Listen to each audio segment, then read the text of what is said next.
참 나를 찾아 떠나는 선지식 소총법배 그 7번째입니다. 기도합시다.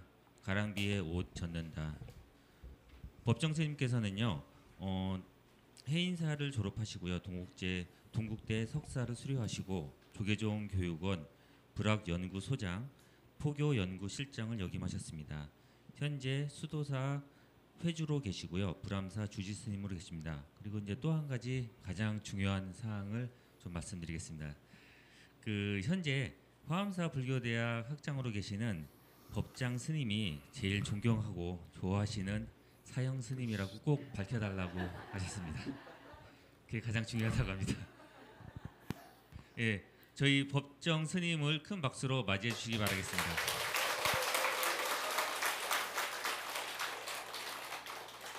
시작 전부터 긴장을 시키게 만들었습니다. 안녕하십니까? 남양주 불암사에서 주지 소임을 보고 있는 법정이라고 합니다. 만나서 반갑습니다. 남양주라고 하면 어딘지 몰라요, 잘. 주지스님도 모르시더라고. 그래서 태능선수촌 하면 다 아시죠? 태능선수촌에서 국가대표들이 깔딱고개 넘어가는 곳이 불암사입니다. 이해하셨죠? 예. 저 법장 스님의 사형이고 법장 스님의 추천을 받아서 대전에 처음으로 오게 됐습니다.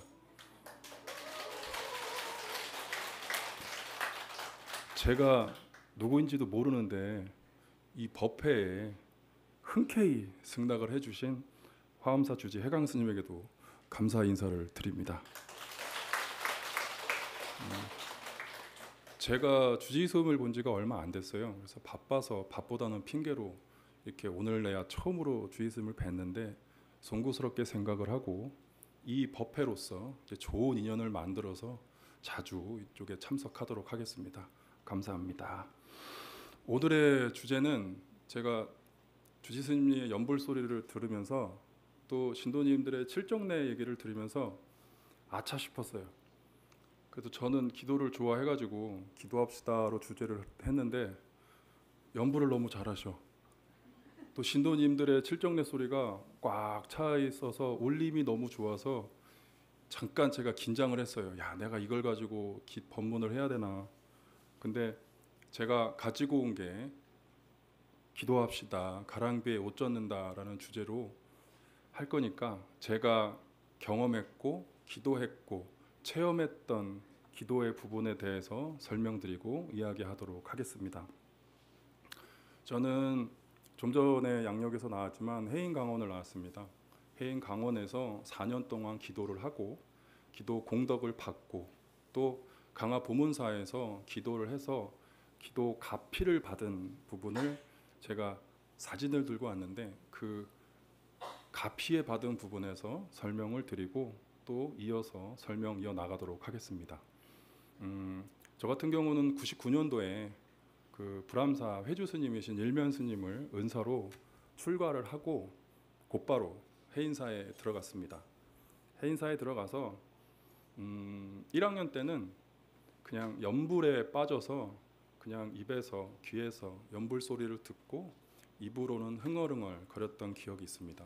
그리고 그곳 해인사 유런에 백년안 가는 오솔길이 있습니다. 그 오솔길에서 아시는 분은 끄떡끄떡 하시는데 그 오솔길에서 연불을 연습을 하고 또 학사대라는 곳에서 1학년 때는 창불 연습을 큰 소리를 했던 기억이 있어요. 그래서 이번에 법문을 준비하면서 아, 참 새롭구나. 옛날에 했던 추억들이 하나하나 이렇게 경험하고 추억을 하게 되었습니다. 그래서 1학년 때는 기도에 대한 게 빠져서 연습을 했다면 2학년 때는 제가 복이 많아서 두 철을 대적광전에서 기도를 했습니다. 제가 99년도에 해인사 강원을 갔을 때는 대중들이 한 100명 정도 넘게 살았어요. 지금은 한 30명, 20명도 안 된다고 하는데 제가 대중 초소에 있을 때는 100명 정도가 있어서 나누기 4를 하면 한 학년에 한 25명 정도의 대중이 살았어요. 그래서 한 두 철을 했다라고 하는 건 쉽지가 않아요. 24명, 25명 중에 4명만이 대적광전 기도를 할 수가 있는데 저 같은 경우는 복도 많고 운이 좋아서 대적강전의 기도를 2철을 했던 6개월을 했던 기억이 있습니다. 그 기억으로 제가 그 부처님에게 기도를 열심히 드렸는데 해인사 스타일 연불 아세요? 모르시죠? 힘으로 합니다. 부처님에게 간곡하게 기도를 드리는 것도 있지만 힘으로 제발 들어주십시오 처럼 기도를 했던 기억이 있어요. 그래서 6개월 동안 정말 열심히 기도를 했는데 정말로 아이러니하게 해인사에서는 팔만대장경 법보전을 기도를 할 수가 없어요. 왜냐하면 거기는 항상 천일기도라든지 삼천일기도 하시는 분들이 계셔서 이렇게 학인 스님들이 법보전에 올라가서 기도할 환경이 안 되는데 저희 같은 경우는 게 값인지는 모르겠는데 한 2철 정도 대적광전을 하다 보니까 우연찮게 법보전 기도가 나와서 한 열흘 정도인가 2주 정도 그 법보전 팔만대장경에서 기도했던 기억이 있습니다. 그리고 또 3학년 4교반 때는 경전반이에요. 경전반은 기도할 시간이 없습니다. 제가 머리가 둔해가지고 한문이 좀 약해요. 그래서 맨날 한문 공부를 파야 되는데 이게 너무 힘들어서 그냥 연불에 빠지는 바람에 또 운이 좋게 세 철을 기도를 하게 됩니다. 지금은 그 해인사가 비로전으로 바뀌었어요. 저희가 기도했던 그 정각 세 개가 비로전이 생겼지만 저희가 있을 때는 그곳이 명부전, 독송갑, 나한전이 이렇게 있어서 세철 동안 9개월 동안 기도를 했던 기억이 있습니다. 또 아이러니하게도 4교반 때 기도를 9개월을 하고 강원석이라는 소임을 맡았는데 보통 강원에서는 입승소임과 강원석의 소임은 6개월 정도밖에 살 수가 없어요. 근데 저 같은 경우는 또 독특하게 3개월을 추가해서 9개월을 살았어요. 그래서 나중에 선배 스님이나 사중 스님, 강주 스님한테 여쭤보니까 하시는 말씀이 야 너는 좀 깐깐하고 성격이 꼬장꼬장하고 또 장난은 안 칠 것 같다 라고 해서 3개월을 더 살게 해줬다는 기억이 있습니다. 그래서 감사하다는 이야기를 했는데 추억이 아련아련하고 즐거웠던 기억이 있습니다. 계속 기도 영업만 얘기하는 것 같아. 그래서 그 1학년 때부터 3학년 때까지는 해인사에서 기도를 열심히 했던 기억이 있고 이제 대교반 4학년 때는 이제 불암사에 있는 장경각에서 이제 회양 기도를 했던 것 같아요. 근데 회양 기도를 하면서 4년 동안 제가 한 가지 기도 서원을 세웠어요. 제가 좀 전에 말했던 것처럼 저는 똑똑한 사람도 아니고 공부도 열심히 하는 사람이 아니어서 그냥 기도만 열심히 하면 평생 공부만 하고 싶다. 머리를 깎은 인연으로 평생 공부만 하고 살고 싶다라는 생각을 했고 4년 동안 기도를 해서 그 공덕으로 저는 지금은 강원을 졸업하고 동대를 가는 분들도 있고 승가대 가시는 분들이 많은데 한 2000년대 초반 때나 그때만 해도라도 강원을 마치고 동대를 가는 스님들이 많지가 않았어요. 그래서 저 같은 경우는 강원을 졸업하고 곧바로 서울동대 합격을 해서 서울동대를 또 공부를 시작을 했습니다. 그래서 4년 동안 공부 회양을 하고 동국대학교에 가서 또 공부를 했는데 또 서원을 세웠어요. 이게 동국대학교 가니까 욕심이라는 게 생겨서 이왕 간 김에 박사까지는 좀 하고 싶다. 박사까지는 하고 싶다라고 해서 기도를 열심히 했는데 해인사만큼의 공덕은 기도 영험은 아니었던 것 같아요. 그래서 그냥 박사는 조금 힘들어서 못했고 대신에 제가 다른 방향으로 틀었어요. 그래서 그러면 국가에서 딸 수 있는 자격증은 다 따보자라고 해서 서울에 있는 동국대학교 있을 때는 종립학교 종교교사 자격증을 땄고요. 또 경주로 내려가서 또 공부를 해서 웃지 마세요. 뭐 자료는 받겠지만 제 유아교육과를 부끄럽지만 또 졸업을 해서 석사까지 했습니다. 그래서 유아교사 자격증을 따고 또 거기에 있으면서 아동복지, 아동학과, 그러니까 어린이집 원장 하는 자격증을 땄고 또 서울에 올라와서 공부를 하면서 시간이 나서 사회복지 자격증까지 땄습니다. 근데 이놈의 자격증은 그냥 제 책상 서랍에 꽂아져 있습니다. 그냥 보람사 주지로 살고 있는데 제가 헛되이 공부를 안 했다라는 걸 느끼는 건 그래도 비록 책꽂이에 꽂아져 있지만 그 했던 공부가 지금 주지로서 포교를 한다거나 신도들 상담을 할 때는 정말 많이 도움이 됩니다. 그래서 신도님들한테는 이런 얘기를 많이 해요. 제 중고등학교 자격증도 있고 어린이집 유치원 자격증이 있으니 언제든지 와서 저에게 상담을 받으라는 얘기를 합니다. 그래서 그게 지금은 저한테는 큰 텃밭이 됐고 쓸 수 있는, 활용할 수 있는 게 됐어요. 그래서 비록 박사는 못했지만 학교 다니면서 열심히 공부를 했고 이렇게 지금 이 자리에 앉아 있는 것도 그 공덕이 아닐까 싶습니다. 지금 뭐 저는 학교 얘기만 하고 있고 뭐 동대 얘기만 하고 있는데 이제 제가 가피를 받은 부분, 제가 정말로 용맹정진을 해서 가피를 받은 부분을 한 명 설명을 드릴게요. 혹시 강화 보문사 갔다 오신 분 계세요? 제가 2003년도에 강화 보문사에서 동안거 하안거 100일 기도를 2번을 드렸습니다. 마이불 그 관세음 보살님 계시는 곳에서 거기서 2번을 했는데 여름에는 아시죠? 그 햇빛과 모기와 또 더위와 엄청나게 고생을 했던 기억이 있습니다. 강화 보문사를 가봤다고 얘기를 하니까 저 같은 경우는 거기를 4번 올라갔어요. 그래서 4번 기도를 하고 2시간씩 8시간을 기도를 하고 계단은 세보니까 419개더라고요. 그러니까 하루에 한 1600개, 1700개 정도의 기도를 올라가서 기도를 했는데 그때는 해인사나 동대에 있을 때 기도는 그냥 열심히 하는 걸로 생각을 했다면 강화 보문사에서 기도는 정말 말 그대로 용맹정진으로 정말 고속연보를 그다음에 큰 소리로 정말 목숨 걸고는 아니지만 열심히 기도했던 기억이 있어요. 제가 얼마 전에 보람사 신도들을 모시고 강화 보문사를 갔는데 지금은 마애불에 이렇게 유리인지 뭐 플라스틱인지 정각을 조그맣게 만들어 온 공간이 있더라고요. 그리고 걸어 올라가는데 스피커 음향 소리도 잘 돼 있어가지고 이게 멀리서도 들릴 수 있는 환경이더라고요. 근데 제가 2003년도에 기도했을 때는 그냥 빛이 파라솔에 돌 2개 있었어요. 그래서 아침 저녁으로는 정말로 모기 때와의 싸움이었고 사시기도와 두시기도 때는 그 마에 부처님의 그 햇빛이 이렇게 내려와요. 이렇게 기도를 하면 이제 열기가 느껴지는 거죠. 두시기도를 하면 등짝에 땀이 납니다. 빛이 파라솔이니까 등에 이렇게 내려옵니다.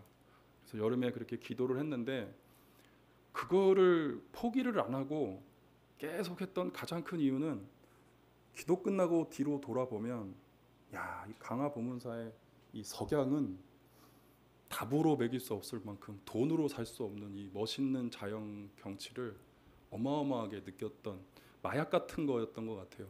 그래서 하한거 때는 정말로 열심히 기도를 했고 마무리를 지었고 또 학교를 다닐 때는 학업을 하고 중간에 또 연락이 와서 강화 보문사 가서 또 동안거 100일 기도를 또 했는데요.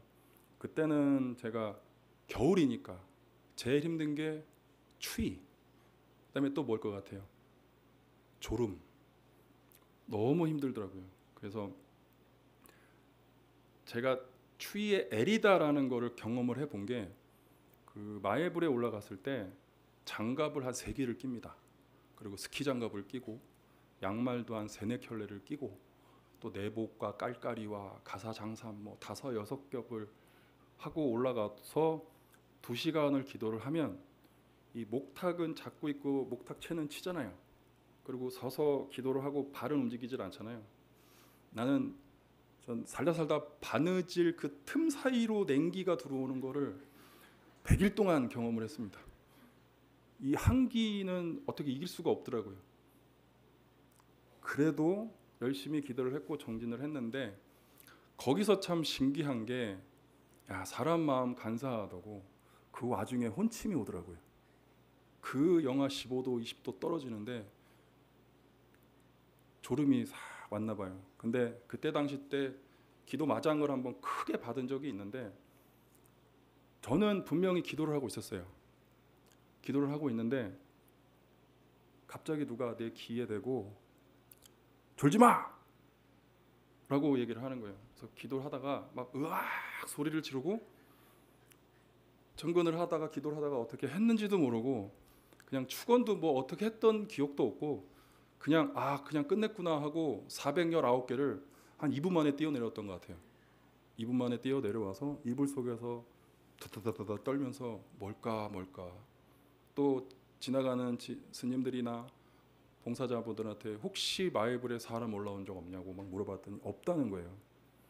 그래서 이거 뭘까라고 했는데 나중에 기도가 끝나고 제가 곰곰이 생각을 해보니까 부처님 가피가 아니었나 싶어요. 왜 그런지 아시겠죠? 아마 얼어 죽었지 않았을까 싶어요. 그러니까 그 와중에 저를 깨워주신 거고 그 가피로 비록 소리는 질렀지만 후다닥 뛰어 내려와서 몸의 편안함을 느꼈던 것 같아요. 그래서 지금까지는 제가 해인사나 동대나 마예불에서 기도했던 얘기를 했는데 가피를 받았다라고 얘기를 했잖아요. 제가 사진을 몇 개 갖고 왔어요. 제가 기도를 해서 몸의 변화가 일어난 거를 보여드릴 건데 이게 아무래도 99년도, 2003년도, 2008년도이기 때문에 스캔 자료가 좋지가 않아요. 여기 앞에 계시는 분들 특히 스님들이 조금 보셔서 나중에 설명을 해주시면 감사하겠습니다. 스님들이 공무원들처럼 5급, 4급, 3급이 있어요. 그러니까 여기 지금 행자님은 5급이야. 5급이야. 저는 한 2년 전에 1급 받았습니다. 근데 이제 시간 한 5년마다 이렇게 수계식을 하는데 이게 뭐 주의 스님한테만 보여드릴게요. 주의 스님 이게 99년도 사진입니다. 이게 출가해서 갓 99년도 사진인데 이게 스님 해인사에서 2003년도에서 해인사에서 4년 동안 살면서 제 모습입니다. 법장 스님도 보고 지금 어리어리할 텐데 눈빛에 살기가 있어요. 왜냐하면은 제가 100명 이상 대중이 살았다고. 그때는 정말로 살기 위해서 전투적으로 살았던 것 같아요. 근데 2003년도에 용맹정진을 하고 이제 비국에나 상급을 받으려고 사진을 찍어보니 2008년도에 사진이 스님 이렇게 바뀌었습니다. 포인트는 눈입니다. 눈이 선해졌어요. 뭐 가까이 뭐 뒤로 돌아보셔도 되는데 정말로 이거는 해인사 사진하고 용맹적진 했던 사진을 비교 분석을 해야 돼요. 그 두 장을 같이 보셔야 돼요. 어떻습니까? 눈빛이 변했죠. 그래서 내가 얼어 죽지 않고 부처님 가피로 동사되지 않았고 또 기도 회항을 하고 시간이 지나서 사진의 눈빛을 보니 내가 육체적으로 기도 가피를 받고 영험을 많이 받았구나. 그래서 분명히 기도를 열심히 하면 이런 가피를 받을 수 있구나라는 생각을 해봅니다. 그래서 기도라는 건 연불이라고도 할 수도 있고 또 다양한 종류의 기도가 있잖아요. 뭐 다란이 기도도 있고 뭐 최근에 종단에서 밀고 있는 선명상도 있고 뭐 108배, 3000배, 그다음에 앉아서 경을 쓰는 사경, 사불 다양한 기도법이 있습니다. 그 기도법을 본인이 내 근기에 맞는 기도법을 찾으셔서 정진을 해 나가면 좋을 것 같아요. 근데 제가 기도를 하면서 가장 많이 느낀 건 장소는 어디가 제일 좋을까요? 대전 화엄사. 집에서 길에서 할 수 있는 기도법은 한계가 있더라고요. 제가 오늘 여기 와서 운전하고 오면서 깜짝 놀란 게 센터에 있더라고요. 대전 시내에 도심에 이렇게 큰 도량을 있는 걸 보면서 여기가 기도처가 될 수 있구나라는 생각을 했어요. 그래서 기도가 간절하고 내가 변화가 필요하면 오셔서 기복적으로 뭐 바란다는 건 저는 원치 않습니다. 기도에서 가장 중요한 건 내 자신이에요. 여기 오신 분들 공통점으로 자식 잘 되기 위해서, 사업 잘 되기 위해서 내 기도는 없어. 그렇죠? 근데 있어요? 그래서 기도를 하실 때는 내 마음의 기도, 내가 변할 수 있는 거를 한번 잡으셔서 기도를 해 주시면 좋을 것 같습니다. 아셨죠? 그래서 모르겠다 싶으면 제가 주의스님한테 부담을 주고 갈 수도 있는데 상담 받으세요. 주의스님한테 이렇게 기도하고 싶습니다. 이런 거 알려주십시오. 자주 오셔서 또 주변에 선배 신도님들 뭐 위에 선배들 계시면 물어보셔서 같이 기도를 이렇게 모여서 했으면 좋겠다는 생각을 해봅니다. 아셨죠? 예, 지금까지는 제가 움직이지 않고 정적으로 기도하는 부분을 좀 설명을 드렸고 그거에 대한 가피를 받았다는 거를 설명을 드렸어요. 그래서 오늘은 또 이제 이번에는 활동적인 기도로 영을 받은 거를 이야기를 할 건데 제가 오늘 그 화엄사에 와서 선물을 드리려고 제가 염주를 2개를 갖고 왔습니다. 그냥 뭐 싸구려 염주인데 그래도 또 새롭게 와갖고 신도님들한테 2개 갖고 왔어요. 그래서 스마트폰을 한번 들어보십시오. 스마트폰을 한번 열어서 하트를 한번 열어보세요. 하트가 뭔지 아십니까? 뭡니까? 걸음수. 얼만큼 걸었나? 걷기 어플 체크해 보세요. 제가 불암사에서 저보다 많이 걸으신 분 선물 드리겠습니다 했더니 한 명도 없더라고. 그래서 여기서는 어저께 기준으로 제일 많이 걸으신 처사님 한 분, 보살님 한 분에게 염주를 하나 드리겠습니다. 자기가 얘기를 해주십시오. 양심적으로 해주시기 바랍니다. 12,995보. 그 위에 계십니까? 처사님 기준에? 처사님은 없을 것 같아. 보살님 기준이요. 1,600? 그 위에 1,600이면은 예. 아니 그러니까 평상시 때 어저께 걸었던 최고의 걸음수 12,000 있어요. 보살님 중에. 또 있습니까? 예, 또 12,000 위에. 그러면은 지금 여기서 이제 멈출까요? 처사님은 지금 이 앞에 계신 분이 12,900보가 있고 애매한데 1등은 처사님이신 것 같고 보살님은 아까 저쪽에 12,000 네, 12,000 넘으실 분 계시는데 제가 와서 달라고 하면 시간이 좀 걸리니까 제가 끝나고 나서 이 전단향 염주입니다. 전단향 염주를 선물로 드리도록 하겠습니다. 제가 왜 이 염주를 드리냐면 좀 이따 설명을 드릴 텐데요. 혹시 제 가사를 좀 보셨습니까? 좀 가사가 주의 스님 색깔하고 좀 다르죠? 네. 저는 2023년도에 인도에 43일간 1167km를 걸어서 갔다 온 인도 순례자입니다. 네. 근데 이 가사가 43일간 햇빛에 끌려서 탈색된 거예요.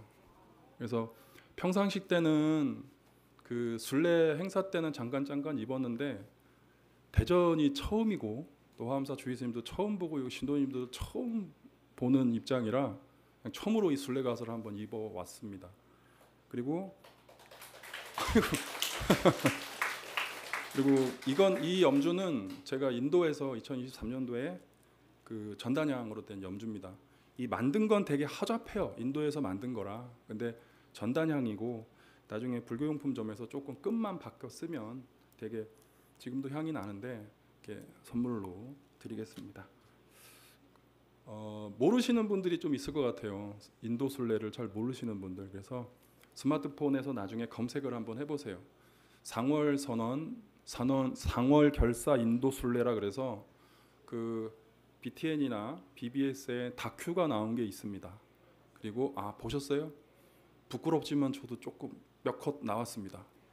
그리고 KBS에서도 그 다큐를 한번 찍었고 극장에서도 한번 했는데 그러세요? 저를 기억하시겠네요.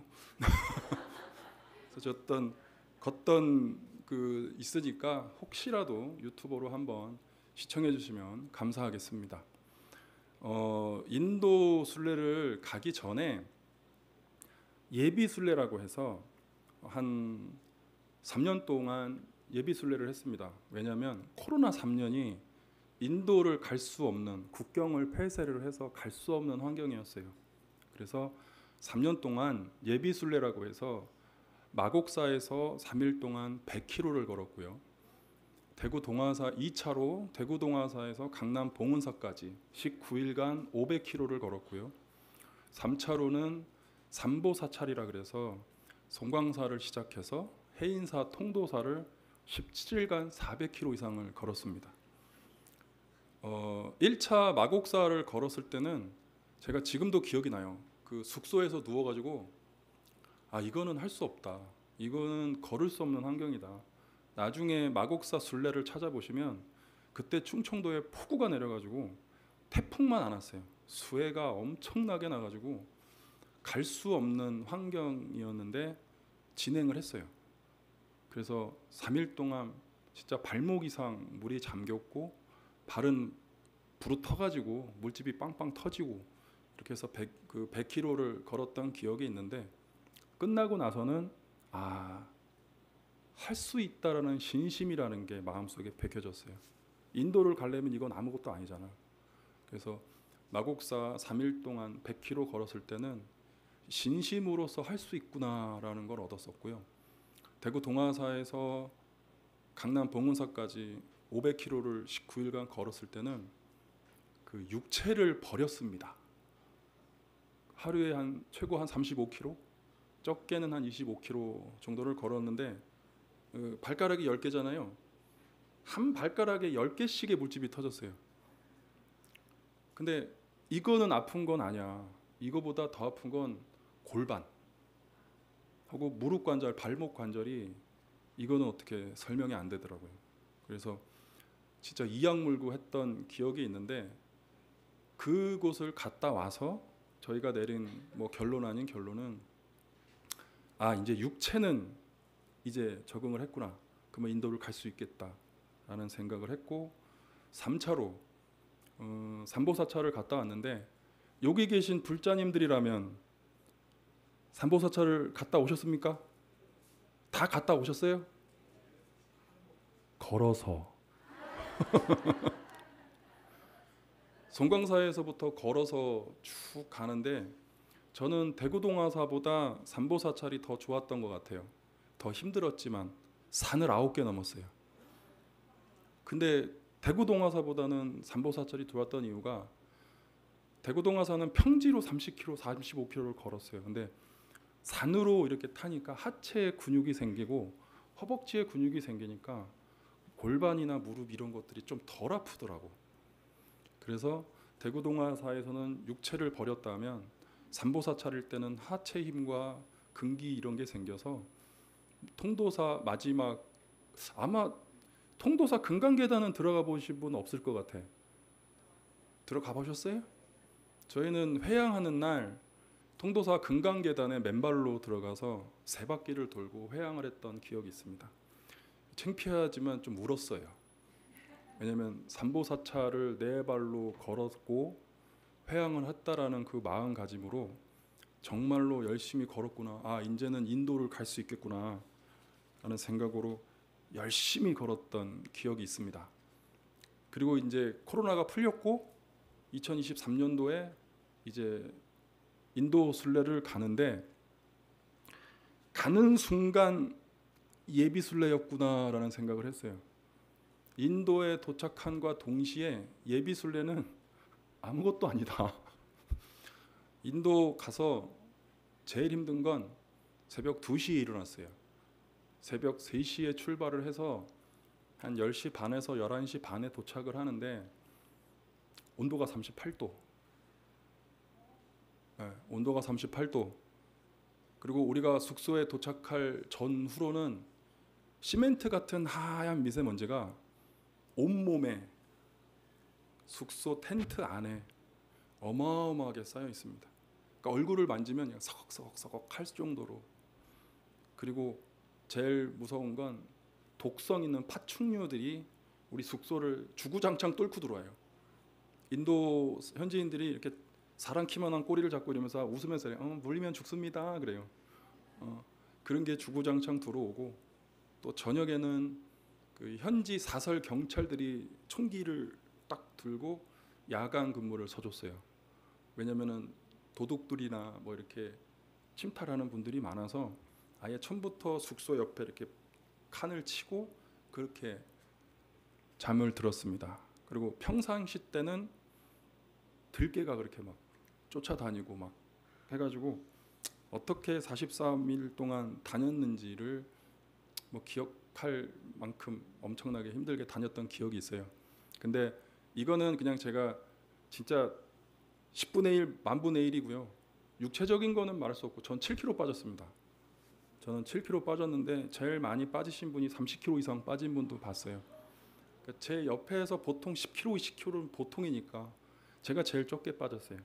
그러니까 육체적인 고통은 말로 할 수 없고 걷다 보면 그냥 이렇게 삐리리 설사하고 이런 거는 뭐 아주 흔한 걸로 하면 되니까. 근데 그러더라고요. 왜 굳이 인도를 그렇게 가려고 하느냐라고 했을 때 머리를 만졌어요. 부처님법 만나서 출가를 했고 수행자가 됐고 머리를 깎고 부처님에게 기일을 했는데 그래도 부처님이 탄생하셨고 교주로서 설법을 하셨고 이런 것들을 출가를 한 불자들이나 수행자면은 한 번은 가야 되지 않을까라는 생각을 예전부터 마음속에 품고 있었는데 정말로 그 인연으로 그 인도 순례를 갔다 왔던 기억이 있습니다. 혹시 인도 갔다 오신 분 계세요? 많지가 않구나. 갔다 보십시오. 정말 말로 표현할 수 없습니다. 그래서 제가 인도 순례를 하다가 그 아까 KBS 다큐를 봤다고 했는데 PD가 같이 저희랑 순례를 하면서 다큐 인터뷰를 했어요. 그 PD랑 조금 친분이 생기고 이야기를 잠깐 하는데 그 PD가 하는 말이 모르는 사람이 인터뷰를 해서 들어보면 미친 집단이다라는 얘기를 하더라고요. 그렇잖아요. 설사 삐리삐리 하고 있고 독사 같은 놈들이 와서 뚫고 있고 잠자리 그지 같고 뭐 안 좋은데 스님들 인터뷰를 하면 환희심이 난다 그러고 눈물이 난다 그러고 정상적인 집단이 아닌 거야. 근데 시간이 지나고 제가 PD한테 했던 얘기가 이게 수행자고 신심이 있게 가능한 거다. 종교에 믿음이 없으면 이루어질 수 없는 거다라고 설명을 했던 기억이 있습니다. 그래서 제가 걸으면서 제가 제일 많이 체험했던 부분들을 간단하게 설명을 드리면 저 같은 경우는 해인사 졸업을 하고 인도 성지순례를 가야 되는데 저하고는 인도하고 인연이 조금 많이 없었어요. 한 20년 동안 인도를 못 갔어요. 그래서 경전에 나오는 내용들이 솔직히 이해가 안 됐어요. 그 대승경전 많이 읽어보셨죠? 이해가 되십니까? 안 되는 게 많죠? 소설이죠? 그래서 인도를 가보셔야 돼요. 왜냐하면 제가 경전에 나왔던 내용들을 체험한 걸 설명을 드릴게요. 부처님께서 삼매에 드셨거나 법문을 시작하실 때나 법문을 마쳤을 때 하늘에서 꽃비가 내린다는 얘기 경전이 나와요. 그렇죠? 또 경전 많이 읽으신 분들은 이렇게 하고 계셔. 많이 읽어보십시오. 끄떡끄떡 안 하시는 분들은. 제가 인도에 가서 걷고 있는데 우리 야영지에 도착할 쯤 되면 인도 현지인들이 하얀 연필이나 분필 같은 거로 웰컴 투 인디아 뭐 이러면서 환영합니다 이렇게 영어로 써놓고 정말로 꽃가루를 이렇게 뿌려요. 이렇게 뿌려줘요. 우리가 108명을 갔는데 그 108명이 다 도착할 때까지 꽃비를 뿌려줍니다. 이렇게. 그래서 이게 정말로 경전에 나오는 내용이 2600년 전 부처님이 걸었던 당시에도 이어져 있었구나. 이게 소설이 아니고 현실이구나 라는 거를 체험을 했던 기억이 있고 또 한 가지는 다큐를 보셔서 아실 거예요. 저희 신발은 먼지투성이와 더러워서 매일같이 물티슈로 닦는 신발이에요. 인분과 소똥과 개똥과 막 이거 피해 다니면서 막 먼지 쌓이는 그 신발에 남자든 여자든 불자면 와가지고 신발에 손을 대고 머리에 정대를 합니다. 이 영상이 나와요. 너무 부끄럽죠. 저희는 그냥 서울에서 한국에서 온 스님들인데 외국에서 온 이방인 스님들을 참배를 하면서 정대를 하는 모습을 보면서 감명을 받았어요. 근데 경전에도 이 얘기가 나와요. 부처님이 지나갔을 때 부처님을 참배하기 위해서 머리에 절을 하고 부처님의 발에 손을 댔다, 뭐 이마에 정대를 했다라는 게 경전의 시작에 나옵니다. 그렇죠? 그리고 마지막으로 또 부끄럽고 조금 고마웠던 부분은 저희가 걷다가 중간중간에 휴게소나 쉬는 시간이 생겨요. 근데 어떤 모르는 인도 분들이 와가지고 갑자기 땅바닥에 절을 해요. 절을 하고 갑자기 저희 발밑으로 와가지고 머리를 이렇게 숙이고 있어요. 이렇게. 형 뭐라 그러고 막 그래요. 인도말로. 그 인도 현지인을 불러서 이거 뭐냐 그랬더니 머리 만져달래요. 수기를 해달라는 거야. 우리는 뭔지 모르잖아. 근데 부처님 경전에 나오잖아요. 부처님이 머리에 수기를 하면 다음 생에 부처가 될 수 있고, 가난한 사람은 부자가 될 수 있고, 여인은 다음 생에 남자로 태어나서 수행자가 돼서 깨달음 얻는다라는 내용이 나오잖아요. 그러니까 이런 것들을 그냥 현실 속에서 대승경전의 내용들을 보게 된 거예요. 그리고 경전에 나오는 얘기 말고 저희가 가장 이게 설명할 수 없는 부분에 환희심이 났던 건 뭐냐면, 여기 앉아 계신 분들은 스마트폰을 다 갖고 다니고 물질적인 거나 환경적인 거나 다 최상의 상태로 살고 계시잖아요. 인도에 가면은 애들의 손을 못 잡아요. 만질 수가 없어요.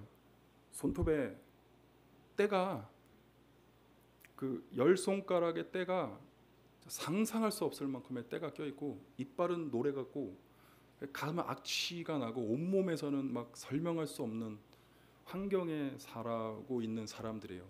그래서 인도 가이드들도 최대한 거리를 두라고 얘기를 하는데, 정말 신기한 건 우리가 이런 최고의 환경을 갖고 있는데도 힘들다, 세계 최고 자살률이다, 뭐라고 얘기를 하는데, 인도를 가는데 애기 웃음과 눈빛에 설명이 안 돼요.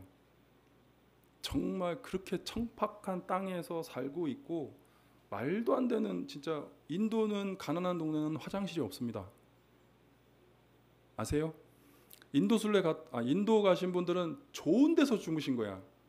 호텔에서 물 나오는 거와 그런 데서 숙소에 주무신 거지, 인도 현지에는 화장실 문화가 없습니다.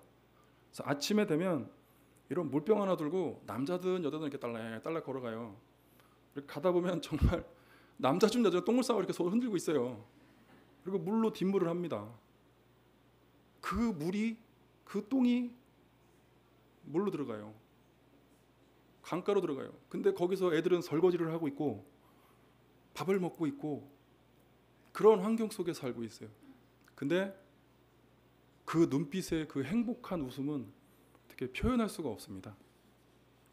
너무 내가 인도 얘기만 하고 있는 것 같은데, 아까 잠깐 소대 얘기했지만 혹시라도 화엄사 주의 스님이나 우리 사랑하는 법장 스님이 인도 순례를 가신다고 얘기를 하면 저한테 팁을 좀 달라고 얘기해 주시면 제가 좋은 장소를 조금 섭외를 해드리겠습니다. 그 기억에 남는 게 보드가야, 3군데만 얘기할게요. 부처님이 깨달은, 보리스나무에서 깨달은 보디가야는 무조건 가야 됩니다. 거기는 이유 불문 무조건 가셔야 되고, 거기 들어가셔서 명상 5분 한번 해보십시오. 보드가야는 전방 한 10m부터는 꽃향기가 나요. 전 세계 수행자들이 어마어마하게 들어가서 삼매의 명상을 다 하고 있어요. 얼마나 많은 꽃으로 그 테두리를 감싸놨는지 꽃향기가 어마어마합니다. 그리고 부처님께서 깨달음을 얻으신 곳이라 당연히 그 자리에서는 명상을 한번 하셔야 됩니다. 그리고 또 한 곳, 요거는 잘 많이 빠지더라고요. 뉴델리에 있는 국립박물관을 가셔야 됩니다. 왜일까요? 법장 선생님? 모르는 거 있지? 부처님 오리지널 진신사리가 거기 있습니다. 이게 잘 모르더라고. 부처님이 진짜 발견을 해서 박물관에 모셔져 있어요. 부처님 진신사리가 뉴델리의 국립박물관에 모셔져 있어요. 그래서 이거는 꼭 가셔야 되고, 그리고 제 기억에 최고의 자리는 제가 하나 써왔어요. 케샤리아 대탑. 케샤리아 대탑이라는 곳인데 부처님께서 영축산에서 법화경을 다 설하시고 이제 80세가 되셨어요. 그래서 경전을 끝나고 어디로 가냐면 고향으로 갑니다. 이제 돌아가실 날짜를 내가 언제 죽는다 얘기를 하고 이제 법화경이 끝나고 거기서부터는 열반경이 시작이 돼요. 가시면서 열반경을 절을 하시는데 이제 부처님이 얼마 있다 돌아가신다고 하니 이제 신도분들이 찾아와서 울면서 저희가 부처님이 가시면 어디에 의지하고 어떻게 살아야 됩니까 하니까 부처님이 바루를 줍니다. 이제 더 이상 드실 수 없는 환경이니까 그 바루를 주고 그 신도님들은 그걸 받고 그 자리에다가 바루를 엎어서 그 탑을 지어요. 어마어마하게 탑을 지어요. 그게 그 케샤리아 대탑입니다. 근데 제가 거기에 제일 기억에 남고 최고로 환희심이 났던 건 뭐였냐면 저희가 케샤리아 대탑 앞에서 야영을 하고 저녁 예불을 드리고 칠정례를 드렸는데 강화보문사 석양은 아무것도 아니에요. 아무것도 아니야. 정말 여기에 케이샤이라 다탑이 있으면 저희가 여기서 저녁 예불을 드리고 금강경을 드리는데 이쪽에서 햇빛이 석양이 쫙 지는데 제가 출가해서 칠정례를 드리면서 환희심이 났던 건 최고였던 것 같아요. 정말 어마어마한 신심이 났고 아 여기는 내가 인도를 오면 또 한 번 가고 싶다라는 생각을 했습니다. 그래서 이런 곳을 추천을 드리고요. 또 이제 조금 제가 좀 이제 삘이 받은 건 아니고 조금 하나 또 추천하고 싶은 곳은 석가족이 망하지 않는 이유 장소가 있어요. 그건 이름은 제가 또 나중에 찾아봐야 될 것 같은데 마가다국이 석가족을 멸망을 시키잖아요. 근데 이제 마지막 왕이 둘이 만났겠죠. 그래서 이제 석가족 왕이 석가족을 모아놓고 있으니까 마가다 왕한테 얘기를 했대요. 내가 저 저수지에 들어가서 숨을 참고 있을 테니 석가족이 망하지 않게 도망가게 해달라고 얘기를 했대요. 근데 마가다국 왕은 콧방귀에 꼈겠죠. 네가 들어가서 1분, 2분, 3분 있겠냐. 그래서 허락을 했대요. 그래서 석가족 왕이 그 저수지에 들어가서 잠수를 하는데 1분이 지나도 2분이 지나도 3분이 지나도 5분이 지나도 10분이 지나도 안 나온대요. 그래서 석가족이 다 피신을 갔답니다. 이상해서 마가다 왕이 시켜서 가서 보니까 이 왕이 들어가서 넝쿨로 목을 감았답니다. 이렇게 감아서 석가족이 멸망하지 않았대요. 그 장소에 그 터가 있습니다. 근데 또 아이러니하게도 저희가 순례를 하고 있는데 석가족들이 와가지고 외국의 이방인 스님들이 수행을 하고 있다고 쌀을 갖고 왔어요. 알랑미를 우리한테 보시를 해줬어요. 그래서 저 같은 경우는 그거를 끝까지 한 2kg, 3kg인데 매일같이 20kg 가방을 들고 다닌다 하면 무겁잖아요. 저는 끝까지 그거를 가지고 우리 절에 와서 신도님들한테 밥을 해서 드렸던 기억이 있습니다. 그래서 혹시라도 주의 스님과 법장 스님이 인도를 가시자고 하면 제가 한번 추천을 해드리도록 하겠습니다. 그리고 또 좀 전에 그 사진 변화된 걸 한번 보여줬는데 이번에는 아마 거지 같은 사진을 하나 보여드릴 겁니다. 아실 거예요. 제가 43일 동안 걸었는데 한 35일은 머리하고 수염을 안 깎은 것 같아요. 근데 아까 말한 대로 눈빛이에요. 눈빛. 웃으시면 안 됩니다. 이게 이제 인도 마지막 델리 공항에서 찍은 사진입니다. 눈이 굉장히 선명해졌어요. 선해졌어요. 그래서 저 같은 경우는 인도 순례를 해서 가피를 얻었던 건 뭐냐면 제가 아까 주이스님하고 상담 잠깐 차 마시면서 이런 얘기를 했는데 저는 걷기를 시작하면서 저희 아버지는 태고종 스님이세요. 원로까지 가신 스님인데 5년 전에 입적을 하셨어요. 5년 전에 입적을 하셨고 저는 바로 인도 순례나 예비 순례를 하면서 곧바로 대한불교 조계종에 사찰 등록을 했습니다. 그래서 물리적인 건 돈적인 건 그냥 다 이렇게 내려놨고 그리고 가장 중요한 건 마음가짐이 많이 바뀌었어요. 제가 올해 불교 나이는 50인데 물질적인 거를 내려놓고 마음적인 걸 조금 변화가 많이 일어났던 것 같아요. 제가 알고 있는 해인사에서 동대에서 지금 저희 불암사 신도들이 되게 걱정하는 게 제 성격이 지랄 같거든요. 꼬장꼬장하고 성격이 칼이거든요. 근데 20년 전에 제 모습을 보고 또 우리 불암사 주의 스님 또 승질 막 이래갖고 뭐 또 짐 싸갖고 나가면 어떡하나 뭐 이런 고민을 하고 계시는데 인도에 갔다 오고 이런 기도 영웅을 받아서 많이 내려놨어요. 많이 내려놔서 정말로 마음의 변화가 정말로 많이 일어났거든요.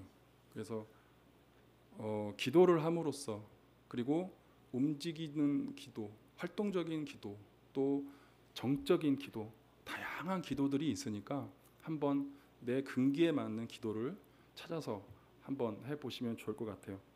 제가 뭐 마지막 멘트를 조금 하면 제가 영상에 뭐 영상은 보여줄 수가 없어서 그냥 여기 스피커로 인도 순례에 갔다 왔던 멘트를 몇 개 좀 들려드릴게요.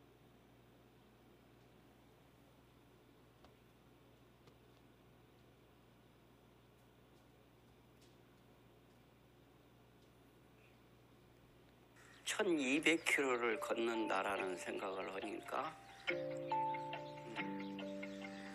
죽을 수도 있겠구나. 괜찮습니까? 순례하다 죽으면 훌륭한 스님으로 태어날 것 같아서 죽자 했죠. 안 죽더라고. 지금 이 얘기를 하시는 분이 지금 선운사 원로의원 동명스님이에요.